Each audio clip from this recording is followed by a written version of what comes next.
O nosso grande artista nasce em Milão, no dia 29 de setembro de 1571, exato, na região da Lombardia.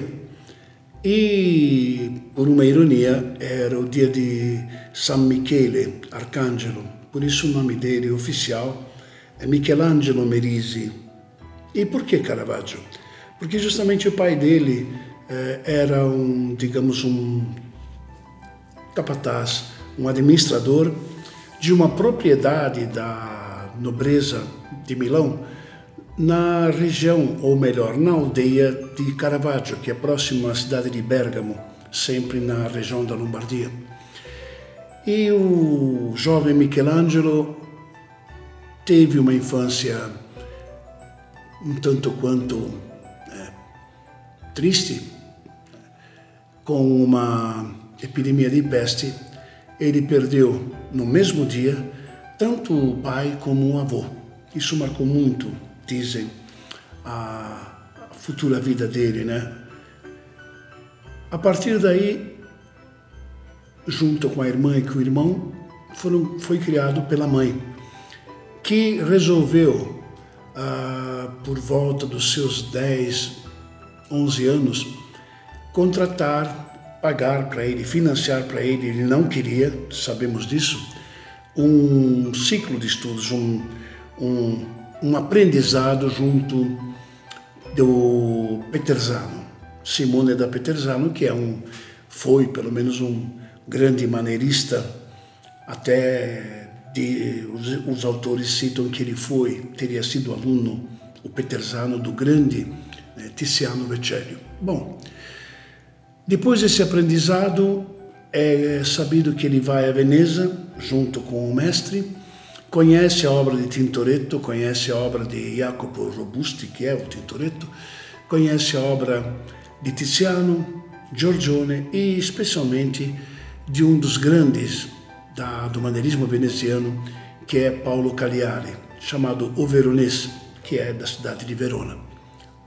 A partir desse momento, ele se dirige para Roma, que era onde realmente os grandes artistas buscavam patrocínio e desenvolver sua carreira. Diz um texto famoso, ele buscou fama e fortuna, mas encontrou frio e fome. Sabemos hoje em dia que os primeiros meses, os primeiros anos da estadia em Roma são difíceis, dormindo debaixo de ponte. Ele faz várias amizades que posteriormente serão importantes em sua vida. E, de uma certa maneira, leva para alguns ateliês, para algumas bottega, como são chamados, os seus primeiros trabalhos, cestos de frutas, pequenas imagens, nada religioso.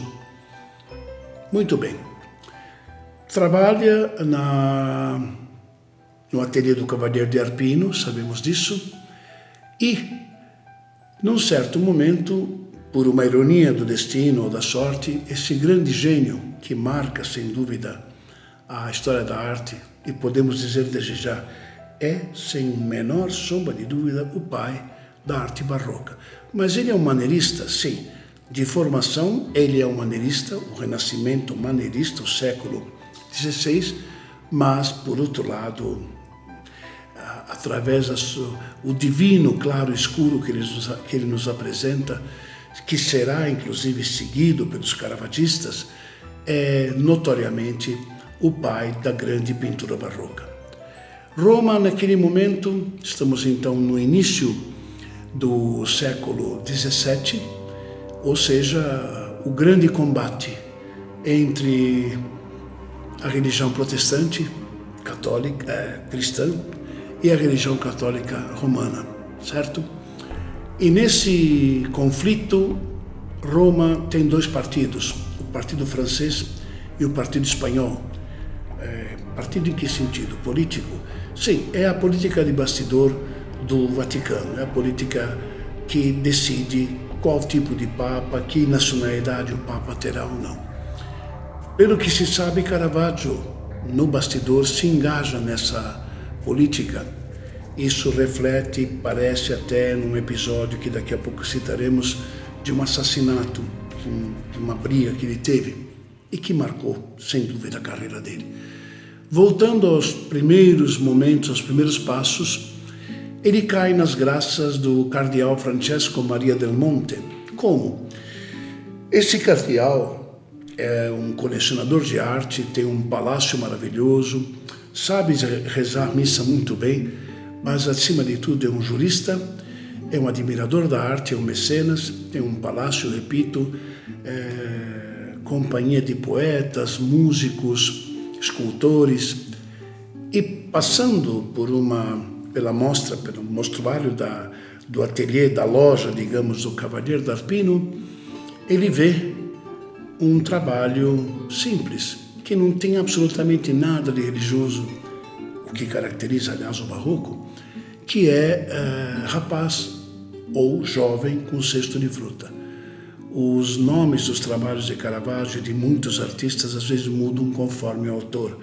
Nesse caso, acho que vocês estão vendo aqui, é justamente esse trabalho, esse jovem carregando o cesto de frutas, que chamam a atenção do cardeal Del Monte. Não se trata de uma obra-prima. Para um conhecedor da arte como Del Monte, o que importa muito é a técnica. O assunto é pagão, digamos, o assunto é trivial, mas aquela técnica, aquela pincelada, aquelas cores chamam a atenção desse colecionador, compra o trabalho por mínimo e, ao mesmo tempo, alguns dias depois, encontra um outro trabalho que estamos vendo, que estamos verificando agora, aqui. Veja bem, observe, é um jogo de cartas, é uma taberna, um jogo de cartas onde um trapaceiro faz sinais ao outro trapaceiro para iludir esse jovem simpático que está sendo roubado no jogo. Repito, é uma cena do cotidiano, não tem absolutamente nada que se enquadre na mentalidade da arte pró-Igreja Católica, que é o rotulado barroco. O que acontece? O cardeal se interessa também por esse trabalho, né? Nota a frescor, nota o clima, nota esse aspecto humano, extremamente humano. Não só o compra, como quer conhecer. Curiosamente, o autor é o mesmo do Cesto de Frutas, Caravaggio, ou, se preferirem, Michelangelo Merisi. Cabe um lembrete, ele em vida nunca foi chamado, o nome é Michelangelo, né? Michele, ou às vezes Senhor Cavaliere Merisi.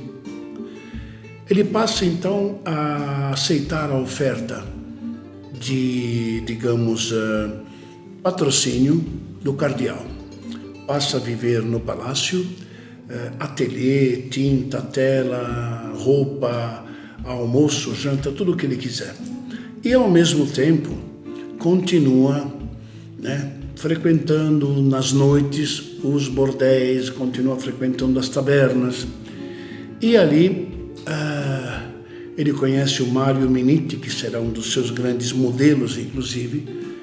Alguns insinuam até que será mais do que isso. Esse é o lado controvertido desse grande autor. Enfim, é através do cardeal Del Monte, resumidamente, que ele consegue, digamos, a sua primeira genial, magistral obra, que muitos autores dizem que foi a mola propulsora, que simplesmente colocou Roma, a nobreza romana, aos pés desse grande gênio. Tratava-se de um concurso. O próprio cardeal Del Monte se interessou, a nível cardinalesco, que uma família Contarelli, na igreja de San Luigi dei Francesi, ou seja, São Luís dos Franceses, da comunidade francesa em Roma, essa família queria decorar a sua capela particular, existe até hoje, claro, com cenas da vida do apóstolo Mateus. Sabemos que Mateus era um publicano, um coletor de impostos, e que depois atendeu ao chamado de Jesus.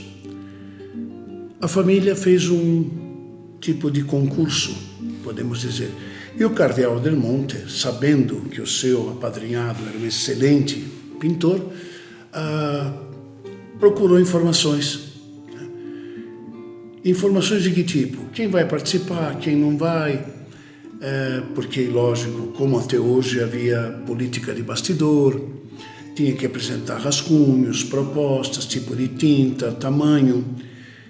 E o Caravaggio ficou praticamente ao lado, ao par, sim ou não, dos pré-requisitos. Até que se sabe que, surpreendentemente, o próprio Caravaggio achava que não seria escolhido, mas o cardeal comprova, diz: você, é o momento, né, de você parar de brigar à noite nas tabernas, como você faz, foi preso várias vezes, arrumava encrenca por causa das alcachofras. Esse lado dele é fantástico. E foi a partir daí, dessa encomenda, que toma vários meses do trabalho dele.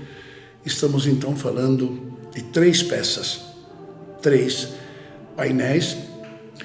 Se pararmos então para observar bem, vejam, acompanhem, a Capela Contarelli, à nossa esquerda temos a Vocação de São Mateus.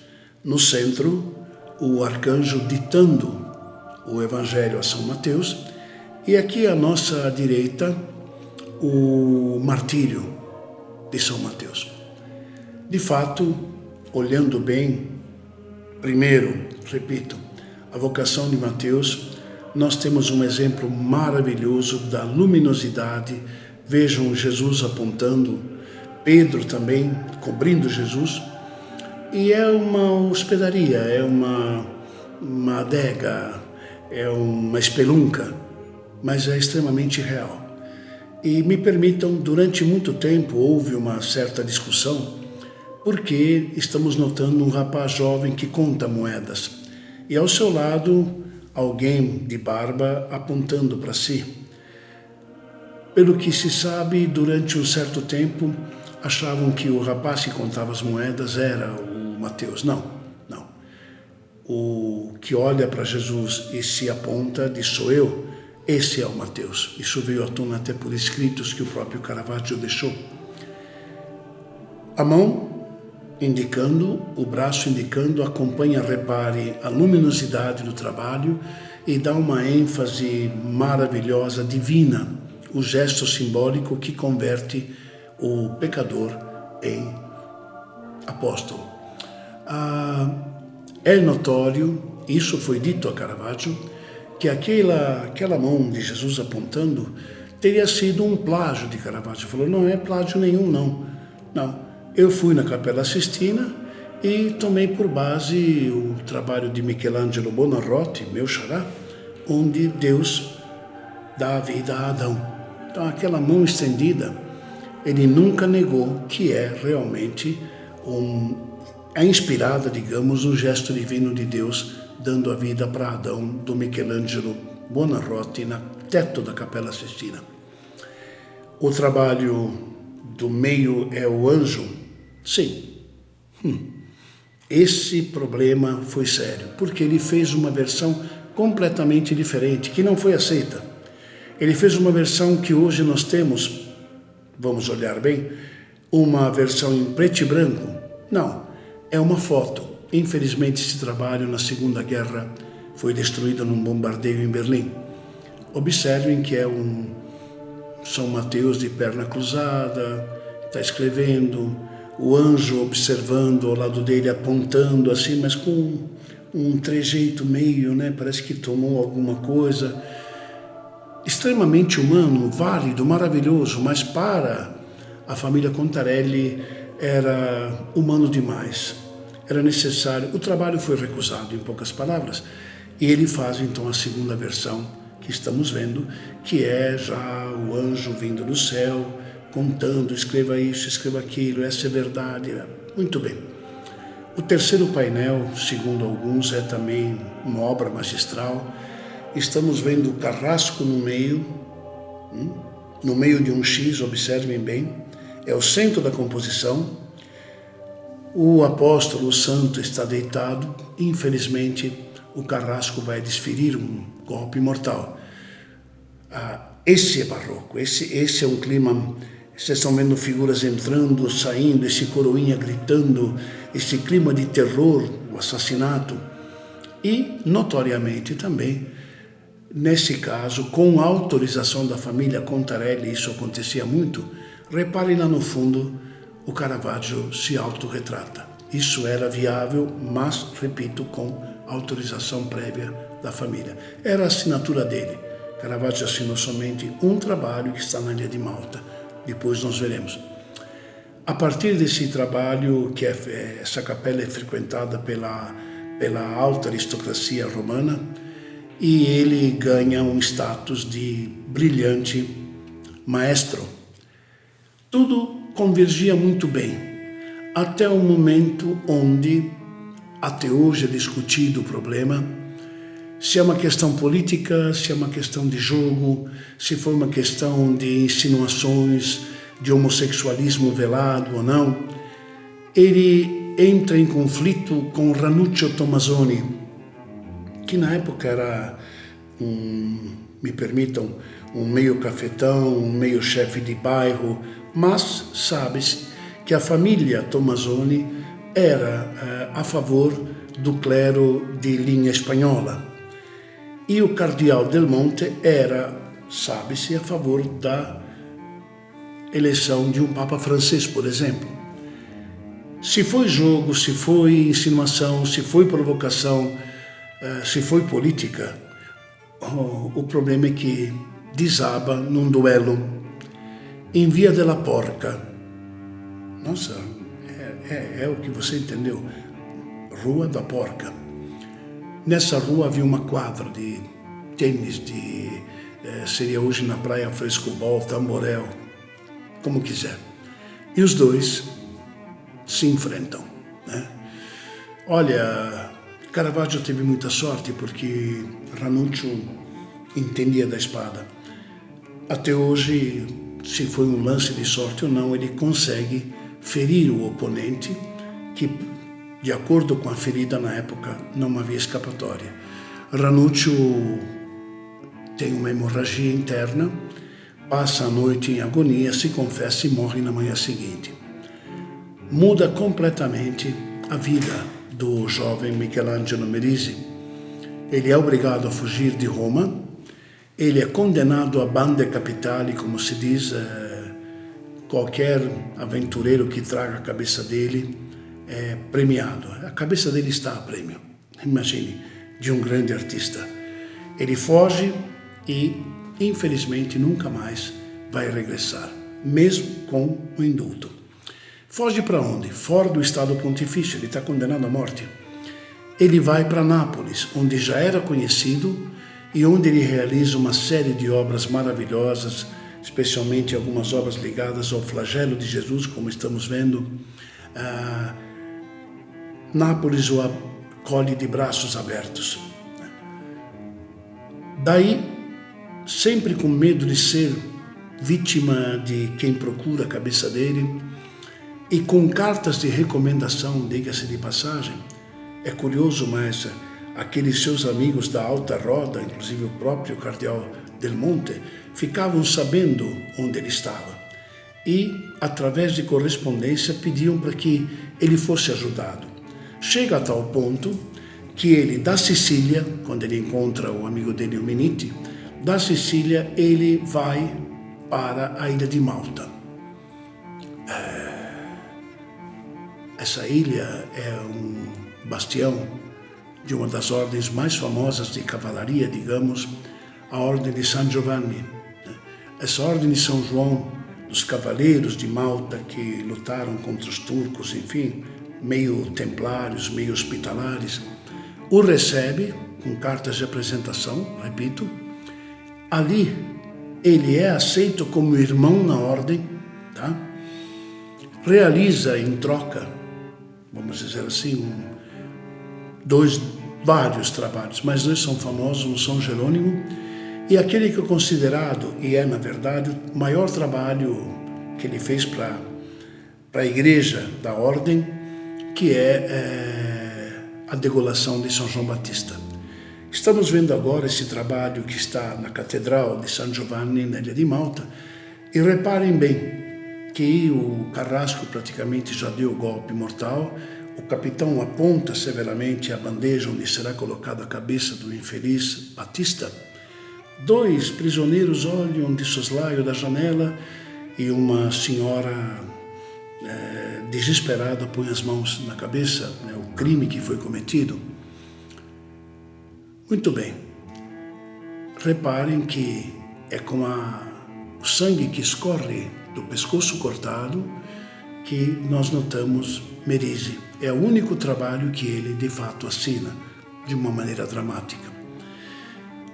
Voltando, tudo corria muito bem até que, infelizmente, um episódio novamente discutido até hoje, ele se envolveu numa briga, ele entrou em contradição, ele aprontou alguma coisa, várias hipóteses foram levantadas.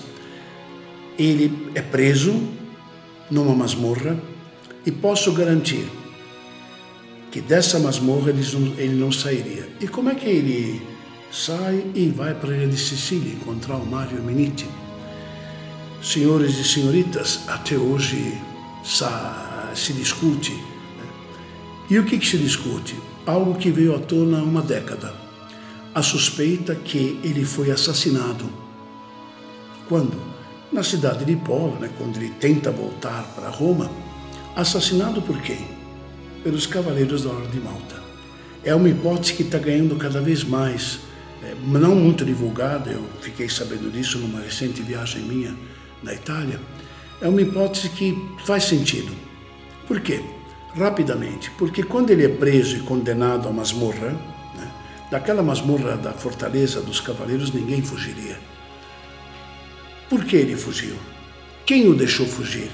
De fato, como ele caiu nas graças do Vinhacourt, que era o grão-mestre da ordem, se ele morresse naquela masmorra, ele que acabava de ser admitido como irmão da ordem e considerado o pintor mais famoso vivo na época, apadrinhado pela nobreza romana, pensem, para a ordem seria um desastre. No nosso calabouço morreu o pintor que pintou o Papa. Pois é, corre então a notícia, ou o boato, se quiserem, que permitiram que ele fugisse e com aquela, um dia nós acertamos contas em outro lugar. Faz um certo sentido. Numa fuga até hoje, não muito bem explicada, mas patente, ele vai para Sicília. É hospedado pelo seu grande amigo Mario Minetti, que, como dizem, foi modelo dele, inclusive, ou até outras coisas. Não vem ao caso. O que vem ao caso é que, justamente nesse momento, ele recebe notícias do cardeal Del Monte e do cardeal Scipione Borghese, que é simplesmente o sobrinho, na vida real, do Papa. É da família Borghese, da Galeria Borghese até hoje em Roma, sim. E não é à toa que muitos trabalhos de Caravaggio estão no acervo da Galeria Borghese em Roma. O cardeal Scipione está, junto com outros cardeais, implorando, suplicando ao Papa que conceda o indulto. Afinal de contas, aquele grande artista que já comprovou a sua maravilhosa arte seria uma joia preciosa a serviço da campanha do barroco, a serviço da arte barroca, que é a arte da Contra-Reforma. Enfim, foi um mal-entendido, o assassinato não foi bem contado, o boletim de ocorrência não tem nada a ver, vocês já entenderam, né? Santidade, temos que ter de volta esse grande, esse maravilhoso artista. E tudo indica que o salvo-conduto foi concedido. Muito bem. A narrativa oficial, vejam bem, tem a do bastidor, que veio à tona recentemente. A narrativa oficial narra que ele, contente, finalmente podia voltar para Roma, a pena de morte foi suspensa, ou o processo foi revisado, enfim. Ele junta várias telas. Uma delas é muito importante, de tantas que esse grande artista fez, Estamos vendo agora a terceira versão de Davi com Golias. Observe, um Davi entristecido, sério, segurando um rosto que mal olha para nós, angustiante, terrível, tenebroso. É ele. É Caravaggio? Sim, é ele mesmo. É ele. Segundo se sabe pelos grandes historiadores, é uma autoconfissão. Eu sou um assassino, mas espero na graça. Golias, decapitado, e mais um detalhe, esse Davi triste. Sempre que esse tema foi elaborado por outros tantos artistas, é um Davi triunfante que matou o chefe filisteu. Não, sabe-se que Caravaggio se autorretratou no derrotado Golias, mas se autorretratou também no jovem Davi. É ele, jovem, menino, digamos, e ele já, um monstro decapitado. Esse trabalho seria o cartão de visita, junto com, parece que 9 ou 10 telas, que ele enrola e parte com os poucos haveres. Discute-se até hoje, meus amigos. Ele foi vítima de um mal-entendido e, de fato, ele foi preso diversas vezes. Parece que desta vez ele vai para o barco, sai, para em Pola e, no mal-entendido, repito, ele é preso novamente e colocado num calabouço. O capitão da guarda não sabe exatamente quem é. Fica sabendo 2 dias, 3 dias depois, quando o comandante da guarda da região diz claramente: você sabe quem você prendeu? O pintor de sua santidade, liberta esse homem, pelo amor de Deus, foi um maestro, desculpe. E ele, desesperado, diz: cadê meu barco? O barco que ele havia fretado. Os marinheiros zarparam com o material dele. Pelo que se sabe, na versão oficial, ele fica desesperado. Por quê? Porque era o presente, era a retribuição que ele tinha para o cardeal Del Monte e para o cardeal Scipione Borghese especialmente. Em todo caso, narra-se que ele começa a correr pela praia, que ele entra numa região insalubre, que ele corre pelos pântanos. Parece que isso é muito mistificado, parece. Por quê? Porque antes de tudo isso ocorrer, quando ele ainda passa por Nápoles, saindo uma noite de uma taverna, ele é vítima de um espancamento brutal. Quem teria provocado esse espancamento? A Ordem de São João. Não morre, é abandonado na calçada como se estivesse morto.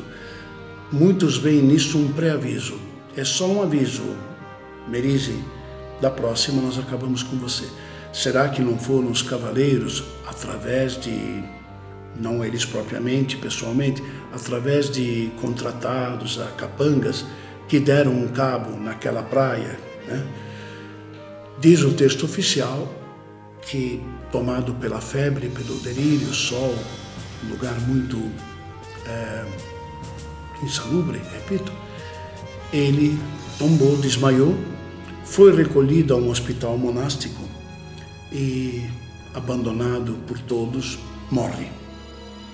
Curiosamente ou não, pelo que se sabe, a delegação papal com o perdão chega 2 dias depois. Discute-se até hoje onde foi enterrado. Recentemente disseram que encontraram os ossos dele. Em todo caso, encerrando esse nosso bate-papo, esse nosso mergulho, curto até, e ainda contemplando esse rosto do Golias que nos olha, perplexo, meio estrábico, eu sei o que eu fiz. E o que ele fez foi uma obra, ele, Caravaggio, uma obra inigualável. Posso afirmar com 40 anos de leitura, me permitam, que o trabalho dele não foi longo, 39 anos, imagine. Fico imaginando se, ao invés de morrer no dia 18 de julho de 1610, se ele tivesse vivido até os 60. Foi assim. Foi assim que a história da arte perdeu um dos seus mais contundentes gênios, difamado, ofendido, tudo, glorificado, mas foi o destino dele. A obra que ele deixa, só para concluir, foi em grande parte esquecida. Provavelmente a fama de certas vicissitudes o deixaram na obscuridade, ou no obscurantismo, se preferirem. Mas sabemos que já no início do século XX, na passagem 19 para o 20, a obra dele ganhou, desde museus até coleções particulares, uma fama. Quer dizer que ele é o pai do barroco? Sim. Um grande abraço a todos, muito obrigado. E mais um pouco a imagem triste do pai do barroco. Até mais.